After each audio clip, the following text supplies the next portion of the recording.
ഏരിയയാണ്.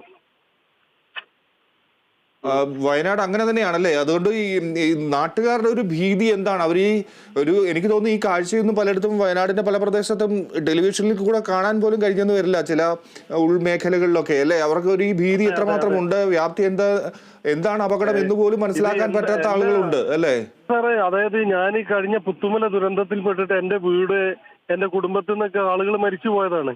പക്ഷെ എനിക്ക് ആ ഒരു ഭയപ്പാട് ഇന്നും മാറിയിട്ടില്ല. ഞാനൊരു മഴ കണ്ടാൽ നേരെ വീട്ടിൽ പോയി ഒളിഞ്ഞിരിക്കുന്ന ആളപ്പോ പേടിച്ച്. ഞാൻ എന്റെ ഗ്രൂപ്പിൽ ഇന്നലെ ഈ സമയത്തൊക്കെ ഞാൻ ഗ്രൂപ്പിൽ വിട്ടുകൊണ്ട് നിൽക്കുകയാണ്, പുഴവക്കത്ത് ആരും നിൽക്കല്ലേ, അപകടമാണ്, ഇത് വലിയ പ്രശ്നമാണ്, എങ്ങനെ വെള്ളം വരാന്ന് അറിയാം. അപ്പൊ എല്ലാവരും പറഞ്ഞു, മെമ്പറെ ഇല്ല വലിയ മഴ ഒന്നുമില്ല മെമ്പറെ മെമ്പറെ മെമ്പറെ എന്ന് എല്ലാവരും എന്നോട് പറഞ്ഞു. ഞാൻ ഇന്നലെ ഈ നേരത്തൊക്കെ വോയിസ് വിട്ടുകൊണ്ട് എല്ലാവരും പോണം പോണം മാറിപ്പോണം, നമുക്ക് 2 ദിവസം കഴിഞ്ഞിട്ട് വരാന്നൊക്കെ. പക്ഷെ സാറ് ഇപ്പൊ പറഞ്ഞതാണ്, ഇതിന്റെ ഈ സീരിയസ്നെസ് ഇത് അനുഭവിച്ചവന് മാത്രമേ അറിയുള്ളൂ, അല്ലാത്തവര് ഇത് എത്ര പറഞ്ഞാലും ഉൾക്കൊള്ളൂല.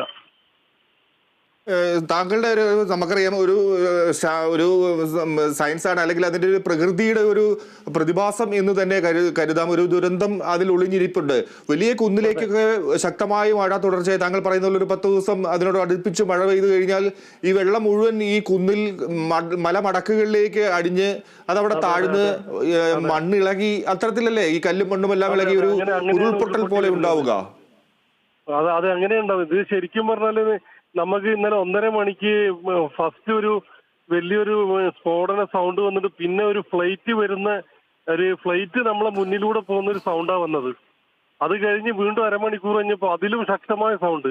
അത് കഴിഞ്ഞ് അരമണിക്കൂർ കഴിഞ്ഞപ്പോൾ അത്ര സൗണ്ട് ഇല്ല. പക്ഷെ രണ്ടാമത്തെ ഒരു പോക്ക് എന്ന് പറഞ്ഞാല് ഞങ്ങൾ നിൽക്കുന്ന ഏരിയ ഒക്കെ ഇങ്ങനെ ഇങ്ങനെ കുലുങ്ങി പോകുന്നു സാർ, അത്രയും ഭീകരാണ്.